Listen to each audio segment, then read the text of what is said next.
a todos la religión, la fe en ciertas cosas, en ciertos seres, entes reales o imaginarios, nos es inculcado por nuestras madres desde nuestra más tierna infancia. Y por eso la adoración a las diosas de hace miles y miles de años, antes que la adoración a los dioses machos, la adoración a las diosas, la madre de las religiones, las madres de la fe. Y en el judaísmo y el cristianismo encontramos varias de estas ilustres damas que desde luego la religión que conocemos, las religiones que conocemos, no hablan de ellas, las ignoran. Pero ahí tenemos los escritos. Ahí tenemos el principal escrito que nos han inculcado. Tenemos su Biblia, la podemos leer y debemos ir a las fuentes, ya sea la historia temprana o la misma Biblia, antes que ir con los historiadores. Usemos nuestros dispositivos. Vamos a analizar desde los escritos más antiguos, los de los jueces. Nos habla de guerras entre tribus desde el 1400 al 1000 antes de nuestra era, antes de Cristo. Es la historia de andanzas y guerras entre pequeños grupos gobernados incluso por mujeres. Sabemos que todo esto fue reescrito al regreso de Judá, ya como una nación sátrapa de Babilonia, al regreso de Babilonia, con otra religión, con otro idioma y con otro Dios. Sí, su nombre Yod-Heh-Vav-Heh, si es que es nombre o lo tomamos como nombre, pero ya no era el Dios de una tribu, era el Dios del cielo, ya no de la tierra, ya no de un territorio en sí. Todo había cambiado. Entre esas madres de la fe encontramos precisamente a la madre de Israel. Así se autoproclamó ella y la reconocieron otras tribus. Eran tribus salvajes, primitivas. Esa madre de Israel es Débora. La encontramos en Jueces 4:4. A esta mujer que gobernó Israel.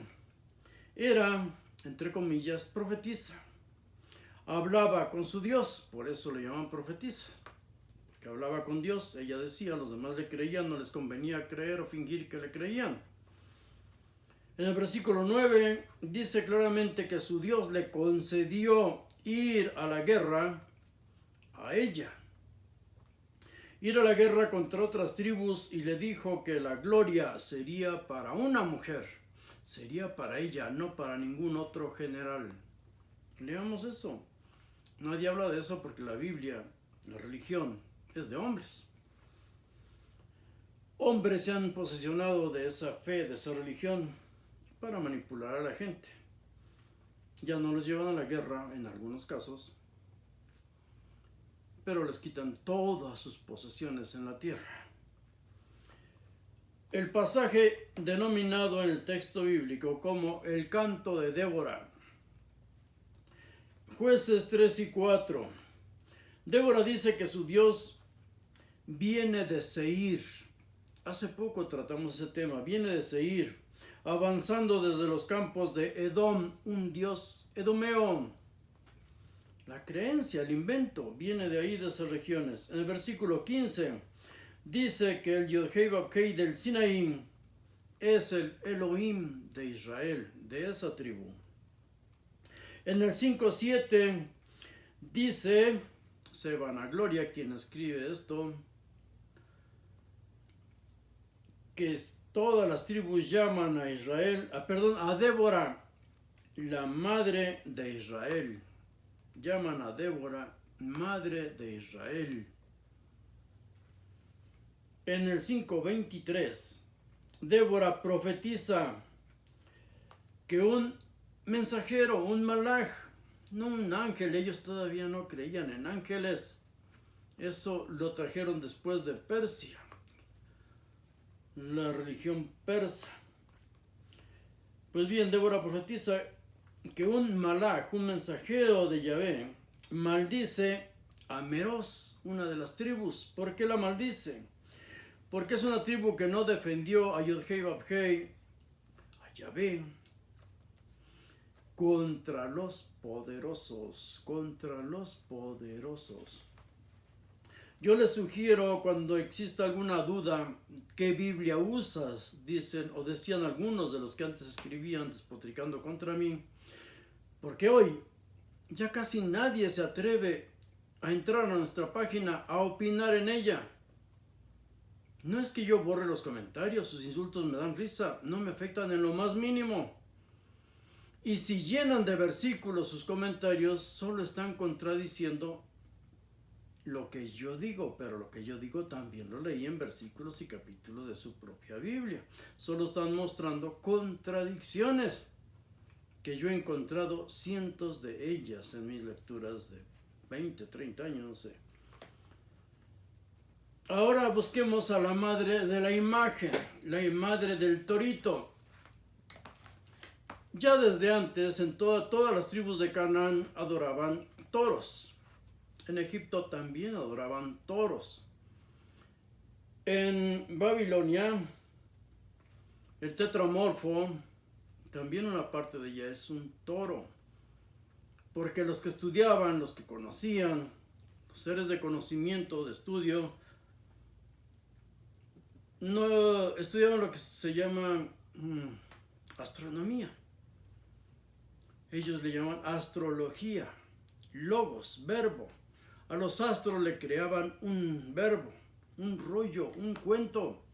Sus dioses por eso empiezan a irse al cielo y relacionarlos con las estrellas. Cada cuando aparecían esos dioses, los dioses de la guerra aparecían en el tiempo de la siembra, el tiempo en que ya no había lluvias y podían ir a la guerra a los ejércitos. Pues bien, la madre de la imagen de uno de esos becerros de bronce, pero ya en tiempos de Israel.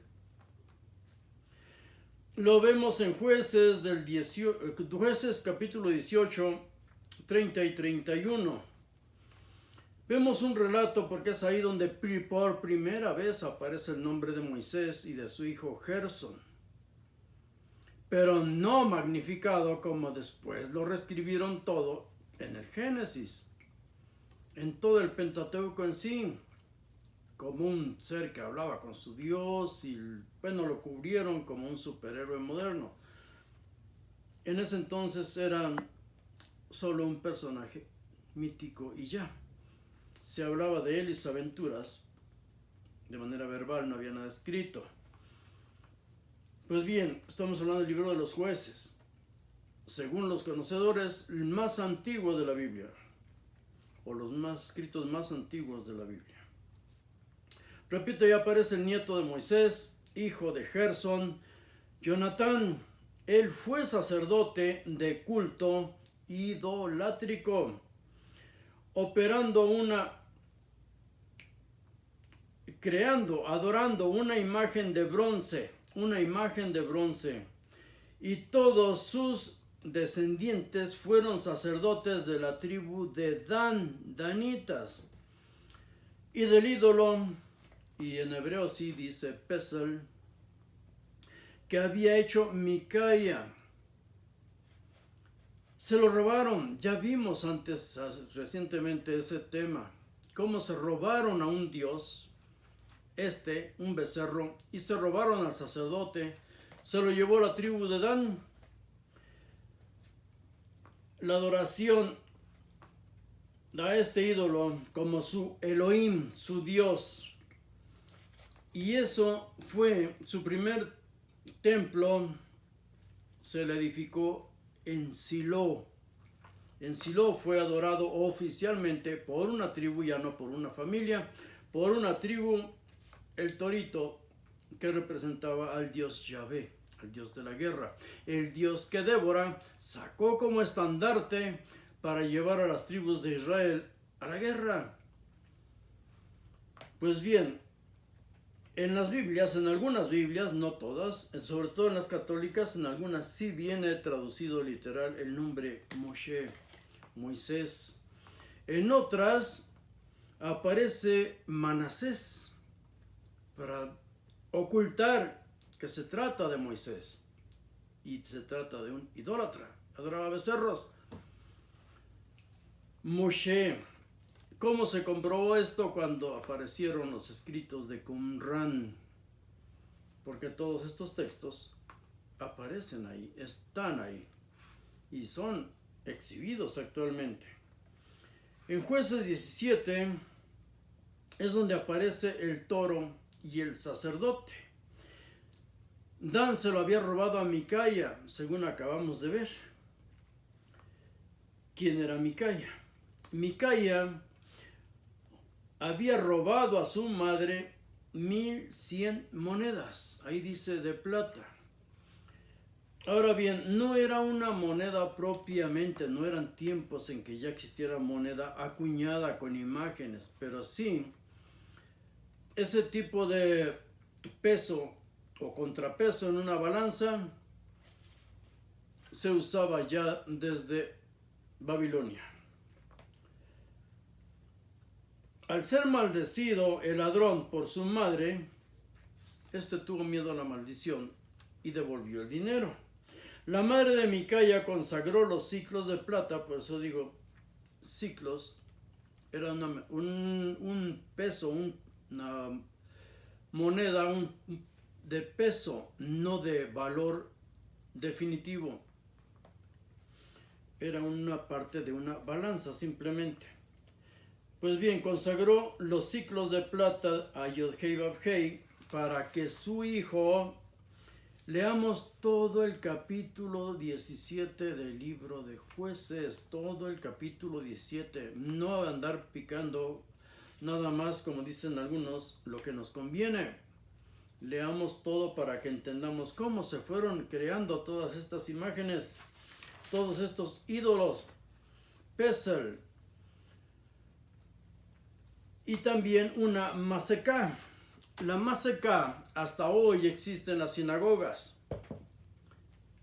Le llaman menorá, el árbol de la vida. Esto es el árbol de la vida. Una fue una imagen de fundición y la otra tallada en madera. Micaya contrató a un levita vagabundo como padre y sacerdote. Leamos, repito, todo el capítulo 17 de Jueces. Micaya ve pasar a un levita, un pordiosero por ahí, le chifla, lo llama, le dice: tú eres levita, y el otro: sí, tengo tierra, soy un vagabundo. Bien, a partir de hoy vas a ser mi sacerdote de su Dios, sus dioses. Va a ser sacerdote de su Dios y va a ser su padre, y le da un sueldo. A se lo roban después los danitas, tanto al ídolo, sus ídolos, como a su sacerdote. Micaya contrató a un levita vagabundo como padre y sacerdote. Otros vagabundos que andaban por ahí, pero en tribu, la tribu de Dan, consultan al recién habilitado sacerdote, al levita y a su nuevo dios, Yod-Hei Vav-Hei, sobre su suerte. Esto viene en Jueces 18:6. El relato es de verdad, como dice Albert Einstein, el judío más famoso después de Jesucristo, es tan infantil, tan inocente, que si lo lees como se debe leer, si lees los capítulos completos, inspira ternura, por decirlo menos. De Jueces 17:7 a 17:30 vemos que los danitas se roban los ídolos y al mismo sacerdote de Micaya, y con sus ídolos, entre ellos desde luego Yod-Hei Vav-Hei, destruyen a una tribu cananeo-fenicia que era pacífica y desde luego no estaba protegida por los asirios. Era una tribu, la investigaron bien, la observaron bien. No, los asirios no tenían relación con ella. Era una tribu independiente, la masacraron. Pasaron a todos a cuchillo. Tribus de verdad salvajes, primitivas. Todos estos relatos, cuando leemos el libro de Jueces y leemos la historia en América, los aztecas no tienen nada que envidiarse unas tribus a otras en su salvajismo y en su creencia en ídolos, de verdad. Y Yod-Heh-Vah-Heh fue uno de estos dioses o ídolos de la tribu de Dan a partir de ese hurto, de ese despojo que hacen. El templo de estos ídolos fue colocado en Silo. Vamos a ver a otra madre de la fe que nos han inculcado a nosotros, nuestras madres. Pues la madre de la ley judía. La madre de la ley. No es Moisés el padre de la ley. Se le da forma, se le pone el nombre de un varón. Pero ¿quién fue la primera madre? El origen, ¿cuándo se originaron las leyes de ese Dios? Yod-Heh-Vah-Heh. 2 Reyes, capítulo 22. Léalo completo. Un sumo sacerdote encontró en el templo de Jerusalén el libro de la ley. El libro de la ley. ¿Cuál libro? Estaba recolectando el dinero entre la gente. De ahí parte todo el tema. Y es la parte principal, el dinero. Este sumo sacerdote estaba recolectando el dinero entre la gente. Entre ellos va al templo de Jerusalén, los reúne ahí, pero de casualidad encontró en el templo el libro de la ley. El libro de la ley de este Dios. Ya tenía su ley, no dice quién se las escribió. Ahora sí dice que un escriba, porque no todos sabían leer y escribir, de hecho pero muy pocos, Safán lo leyó y se lo leyó al rey Josías. Recordemos que Josías empezó a gobernar, igual que el relato de Akenatón, desde niño. Esto quiere decir, si está un niño gobernando, de 8 años dice ahí, si está un niño gobernando, quiere decir que los sacerdotes gobernaban por él, lo envenenaron y lo utilizaron hasta llevarlo, desde luego, a la muerte. Al conocer la ley, al estilo propiamente judío, se desnudó, se rasgó las vestiduras y mandó a que hablaran con Yod-Heh-Vah-Heh. Se asustó tanto, dijo, no obedecemos esta ley. ¿Qué castigo va a haber para mí? No le importaba a su pueblo, le importaba a él. ¿Qué castigo voy a recibir yo? Hay que consultar a Yahvé, a su Dios, y consultarle si habría castigo para Josías o, aquí ya anexando, a su pueblo, por idólatras. O sea que todos ellos tenían infinidad de ídolos. Pero todo el problema es económico. Centralizar el culto, un solo Dios, un solo sacerdote, un solo rey. Pues bien, estos idólatras, resulta que, aunque había 2 profetas, uno de ellos Jeremías, en esa época de Israel, no sabían quién pudiera hablar con el torito, no sabían quién pudiera hablar con su Dios. La única mujer que apareció ahí y que supuestamente de la nada dicen que es profetisa, que puede hablar con Dios, es Hulda, la mujer dice ahí, del encargado de la cámara del rey. El encargado de la cámara es el encargado de las camas del rey, y si es un rey, tenía eunucos, tenía sirvientes, tenía esclavas, tenía de todo. Pues bien, una de los que tendían las camas, Hulda, fue la profetisa. No buscaron a nadie de renombre porque después de todo los sacerdotes están inventando todo el cuento para que después un rey, obvio, si el rey tiene armas, tiene ejército, se inculque todo por medio de la fuerza y la violencia a todos los demás. Dios habló y dijo esto. Y bien, Hulda le dice que va a llegar todo tipo de desgracia a Jerusalén. Su Dios le va a llevar todo tipo de desgracia, pero cuando Josías muera, o sea, en buena onda, cuando Josías muera, no en tiempo de Josías. En 2 Reyes 23 viene este relato y dice claramente que porque Josías halló misericordia ante los ojos de Yahvé por haberse rasgado la ropa, ese acto de infinita misericordia. Pues bien, Josías ordenó a los sacerdotes quemar a todas las imágenes de dioses y diosas que eran adoradas en el templo de Jerusalén, principalmente el poste sagrado, el árbol, hoy conocemos como menorá, principalmente la adoración a la diosa Ashera, el árbol de la vida, que hoy repito se llama menorá. Derrumbó los prostíbulos de Astarte, porque en el templo se ejercía la prostitución como una forma de recabar impuestos, recabar dinero para el templo, para su rey Josías. En el templo de Jerusalén adoraban todos los dioses habidos y conocer en el área de Canaán. Israel era solo una más de las tribus de Canaán.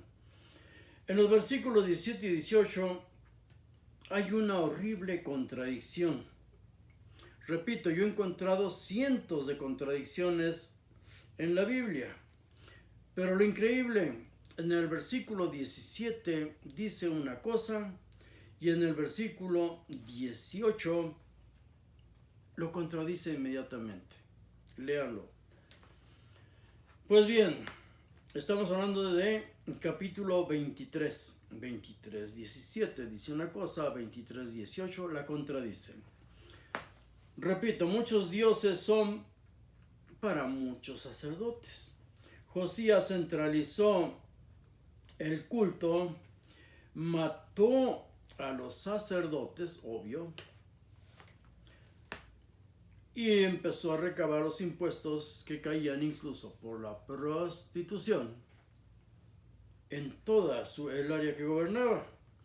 El relato empieza con la recolección de dinero en el templo, no debemos olvidar eso, y los escritos parecidos, contradictorios en algunos pasajes, pero que tratan este mismo tema, están en 2 Crónicas capítulo 34. Hay algunas madres de la fe que no tienen nombre, son madres anónimas. Son sacrificadas por la fe, como la hija de Jefté, ofrecida en un sacrificio humano por su padre ante su Dios. Y dice ahí holocausto. O sea que este salvaje mató a su hija, la degolló, la acostó en una piedra, en una mesa, la destripó, la lavó y se la quemó ya limpia a su Dios. Porque eso era el holocausto. Ese era el holocausto. La hija de Jefté aparece sin nombre. Otra mujer que no tiene nombre es una mujer que es partida en pedazos.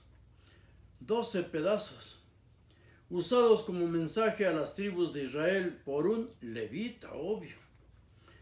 Ya había sido usada sexualmente por una turba que quería violar al levita.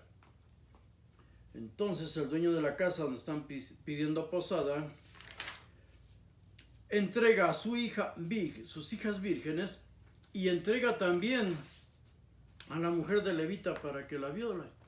La usan toda la noche y al amanecer el levita la encuentra agonizando en el quicio de la puerta y piadosamente la parte en 12 pedazos y la envía con un mensaje de guerra a las 12 tribus de Israel. De verdad, estos pasajes hay que leerlos para darnos cuenta de lo primitivos de estos relatos. Primitivos, de verdad. Ahora, hay una reina que también es ignorada por judíos y desde luego por cristianos. Salomé Alejandra. Desde que llegó Alejandro Magno a gobernar toda esa región, Judá y Egipto, el nombre, su nombre, se le ponía a niños y niñas. Esta mujer llevaba ese nombre, Alejandra. Salomé Alejandra fue reina de Judea del 76 al 67. Pertenecía a la dinastía Asmonea. ¿Por qué es importante esta mujer en la fe? Porque esta mujer, Salomé Alejandra, pacificó el reino de Judea, haciendo las paces mediante convenios, ciertos arreglos. Era criticada porque les había entregado incluso el gobierno a los fariseos, a uno de los grupos políticos. Las sectas que menciona Flavio Josefo no son sectas como le llamamos hoy, con un marcado y único acento religioso. No, eran políticos. Eran grupos políticos que se disputaban el poder. Hay que leer, por eso repito, a Flavio Josefo, a los libros. Hay que ir a los libros, a los textos originales, no a los historiadores. Hay que ir a los textos originales. Es mucho más económico. La mayoría están en las redes. Los podemos descargar. Estudiemos y después cuando vayamos a los historiadores ya no vamos a creerles mucho. Y vamos a ver si están manipulando los escritos. Pues bien, ¿por qué hizo las paces con el grupo fariseo? Porque su segundo esposo, que era su cuñado, Alejandro Janeo, había crucificado en guerras políticas entre ellos de 700 a 800 fariseos crucificados. Un rey judío crucificando judíos, pero por cientos. Eso fue siempre. 700 a 800, depende del relato que estemos leyendo. Y Salomé Alejandra hizo las paces con los fariseos, les dio más poder, no los persiguió, pero antes de todo esto y para que no se sublevaran contra ella ni le quitaran el reino, reforzó su ejército incluso con mercenarios. Una verdadera reina, una mujer de estado. Pactó la paz con el rey Tigranes II de Armenia, una política en todo lo alto que hacía pactos.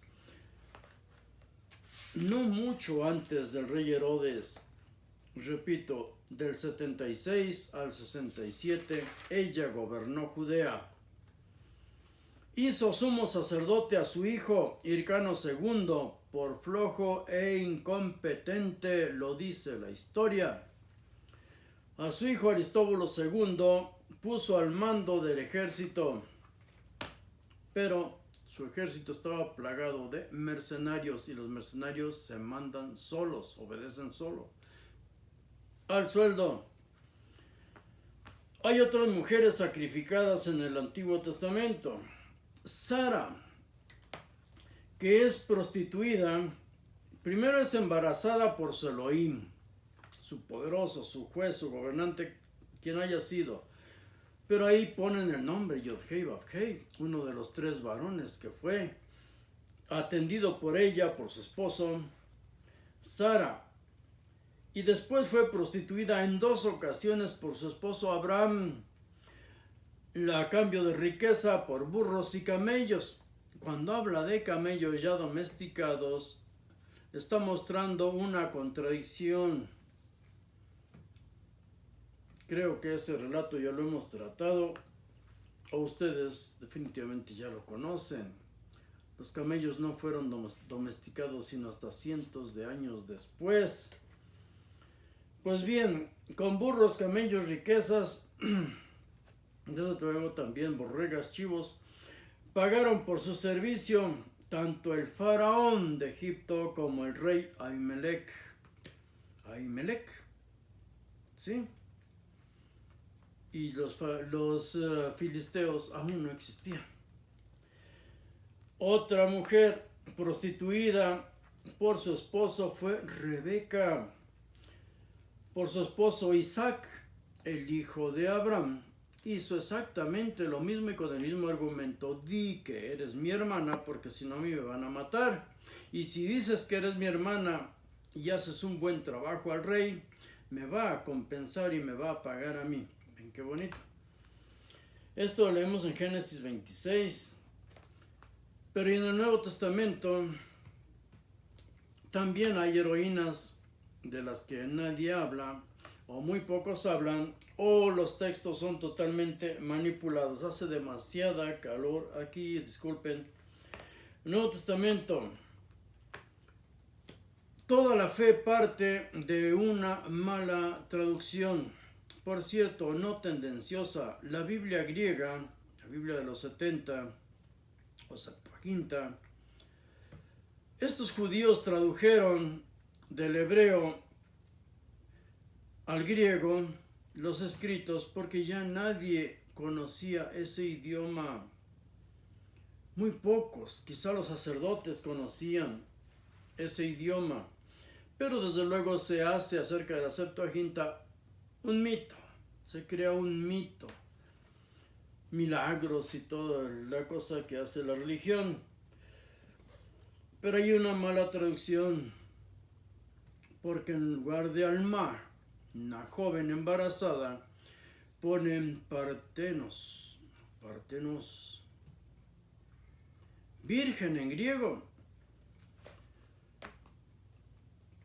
En hebreo dice Alma, una joven, y también habla en tiempo pasado.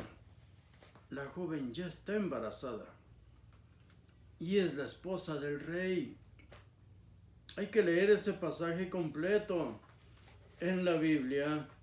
Y repito, todo esto se descubre cuando aparecen los escritos de Qumran, porque ahí, sin ser manipulados, aparece hebreo original entre comillas.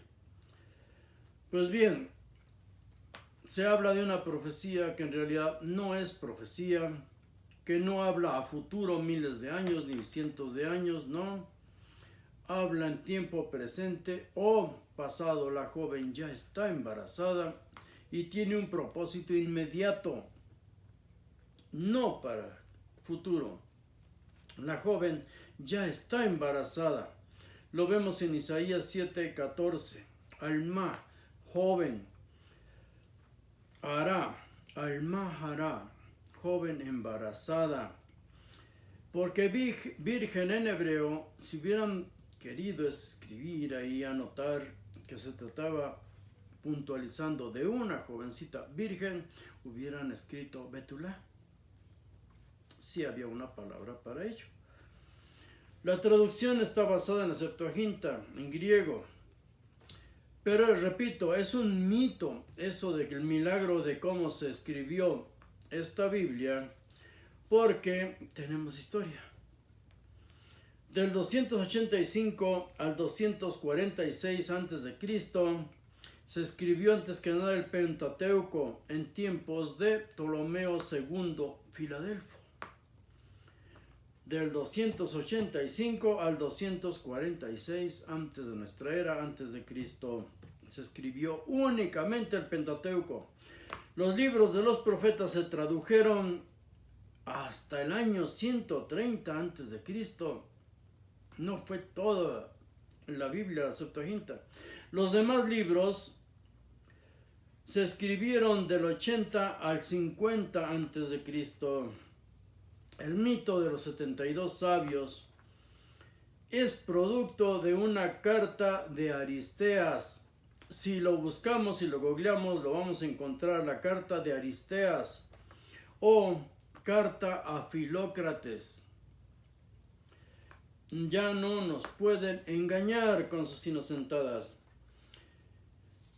Por cierto, en esta carta de Aristeas, o carta a Filócrates, en griego retrata a Zeus como otro nombre para Yod, Hei, Vav, Hei o Yahvé. Analicemos esto. Los judíos del siglo I y siglo II no aceptaban como un hecho verídico el relato de los evangelios canónicos acerca de la virginidad de María. No lo creían. No era ni es creíble por todo aquel que razone. Es algo inexplicable y va contra natura. El milagro para los judíos era que mujeres de edad avanzada o en edad de tener hijos, procrear hijos, no tuvieran hijos, fueran estériles. Dios mandaba mensajeros o ellas iban a los templos y ahí milagrosamente salían embarazadas. Pero nunca una virgen, las vírgenes eran adoradas por griegos y romanos. Busquemos el mito de las vestales, quizás tenga algo de historia, sea una leyenda. Como no lo creían en el siglo I y II, tuvieron que inventar un testigo, o sea, un libro, que nos habla de cómo fue que ocurrió este hecho. ¿Quién fue el testigo que dio fe de que la Virgen seguía siendo virgen, de que había dado a luz sin que su virginidad se afectara, era intacta? Lo encontramos en el protoevangelio de Santiago, ya que nos gusta leer los libros gnósticos. Pues bien, leámonos en el protoevangelio de Santiago. Una partera de nombre Salomé introduce su mano en la intimidad de María y la mano se le seca. Leamos este pasaje y lo podemos googlear así tal. El protoevangelio de Santiago, Salomé introduce su mano en la intimidad de María para comprobar su virginidad. O descarguemos todo el evangelio de Santiago y ahí lo vamos a encontrar. Otra madre de la fe para el cristianismo, la más importante, es María Magdalena. Es la madre del Jesús resucitado, la madre de la resurrección. ¿Por qué? Porque aún los 4 evangelios canónicos, aún con contradicciones, la ponen como la primera persona que ve la tumba vacía y ve y habla, y en uno de esos pasajes abraza al Jesús resucitado. Son, repito, relatos contradictorios en todo, menos en lo referente a la presencia de María, María Magdalena. En algunos pasajes dice que era María sola, en algunos otros pasajes dice María y la otra María, en otro evangelio dice María y las otras mujeres, con nombres o sin nombres, pero María Magdalena siempre aparece ahí. La madre de la resurrección fue la primera que habló del Jesús resucitado, según los evangelios canónicos, porque el primero que escribe acerca de Jesús, del Jesús resucitado, y lo predica como tal, es Pablo.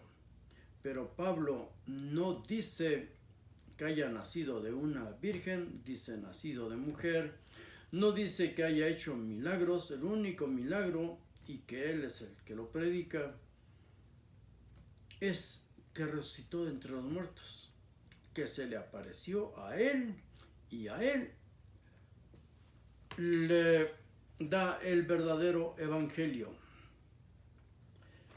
Otra madre de la fe cristiana es Helena, la madre del emperador Constantino. Había sido prostituta o posadera turca, pero las posaderas atendían a los clientes de todo a todo. Una prostituta turca fue embarazada y rechazada por Constancio Cloro, el padre de Constantino. Fue amada por él, pero para llegar al poder tenía que ocultar sus amoríos con esta mujer. La mantuvo en secreto, precisamente por su pasado de prostituta. Aproximadamente en el año 289 después de Cristo,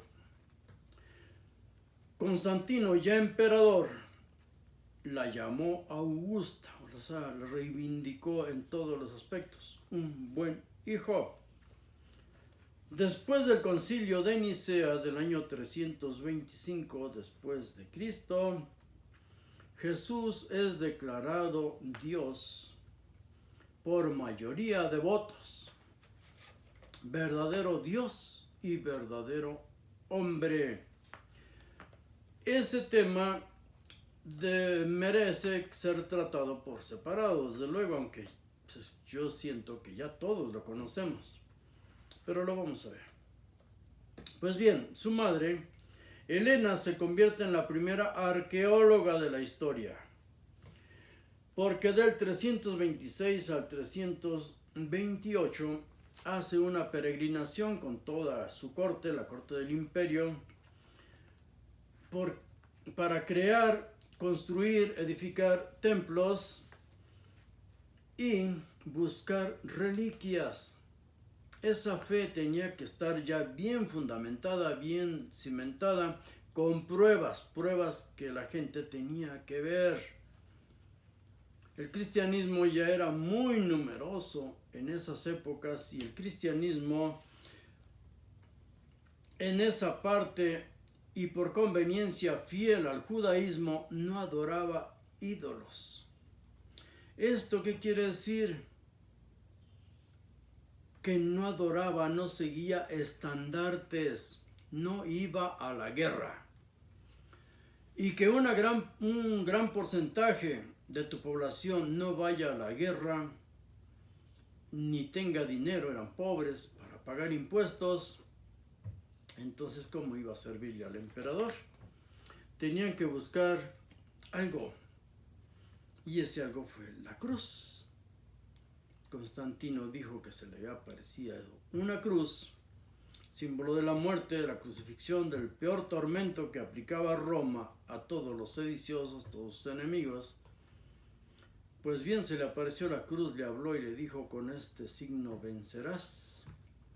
Pero ya antes había usado ese mismo cuento, ya que dijo que se le había aparecido el dios Júpiter y le había pronosticado que iba a gobernar por 30 años. Era un hombre muy astuto, usaba las religiones, las usó, pero su madre tiene una función muy importante. Flavia Julia Helena descubrió la cruz en que fue crucificado Jesús.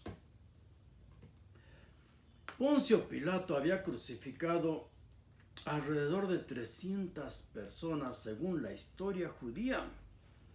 No crucificó a uno. En la misma crucifixión de Jesús fue una crucifixión múltiple. Fueron 3 sediciosos crucificados.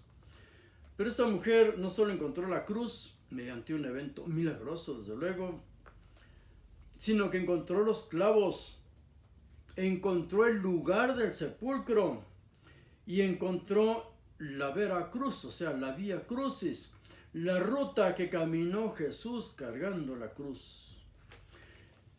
Mandó edificar templos sobre los templos romanos, sobre templos que ya existían ahí. La Basílica de la Natividad en Belén y la iglesia del Monte de los Olivos. Una era supuestamente el nacimiento y ascensión de Jesús. Una fue el nacimiento, y la otra la ascensión de Jesús. El Santo Sepulcro hasta hoy se supone que se conoce porque Adriano, el emperador Adriano, había construido un templo ahí a Venus y también se adoraba ahí a la diosa Venus y al dios Júpiter. Ahora, ¿quién fue ya en tiempos cristianos también la madre del bifismo? O sea, la naturaleza humana y divina de Jesús. Pulquería, Aelia Pulquería, desde luego considerada santa por la Iglesia Católica. Santa y virgen, porque tiene que ser 100% santa. A pesar de que estaba casada con un militar que respetó su virginidad, Marciana. Pues bien, ¿por qué madre del bifismo? Si ya Jesús en el concilio de Niceas había sido declarado Dios y verdadero hombre, porque ya no existía el catolicismo en Roma. Ya no existía el catolicismo en Roma. Las tribus bárbaras ya habían invadido el imperio romano, ya habían sido conquistadas muchas ciudades romanas y estos tuvieron que huir y hacer sus concilios en otras partes. Influyeron en el concilio de Calcedonia, que fue ahí donde se declaró el bifismo, nuevamente, en el concilio de Calcedonia, para imponer por mayoría de votos nuevamente la doble naturaleza de Jesús, tanto Pulquería como su esposo Marciano, y repito, Santa Pulquería, es adorada por la Iglesia Católica, o venerada, como dicen ellos. Este concilio era principalmente, porque se trataron otros asuntos, en el año 451 después de Cristo, y fue contra los monofisistas, los que decían que en Jesús había una sola naturaleza, o bien divina, porque Dios no podía morir, o bien humana, como cualquier otro profeta. Calcedonia está en Bitinia, o sea, en Asia Menor, no en Roma. Estos concilios no fueron en Roma. Roma estaba en una guerra espantosa por sobrevivir contra los bárbaros. Entre ellos ya los hunos andaban ahí, Atila. El concilio fue convocado por el emperador Marciano, el emperador de Oriente, no de Occidente. Ahí se estableció el credo de Calcedonia, o sea, nuevamente se tuvo que reforzar la plena humanidad y plena divinidad de Cristo, y se puso él como la segunda persona de la Trinidad. Antes de seguir con estos temas y entrar a analizar los concilios, vamos, ahora sí por petición popular, a analizar el libro de Enoc en diferentes partes, porque es muy extenso, pero sumamente importante. En el libro de Enoc encontramos bases también de lo que fue después el cristianismo. Pronto nos vemos.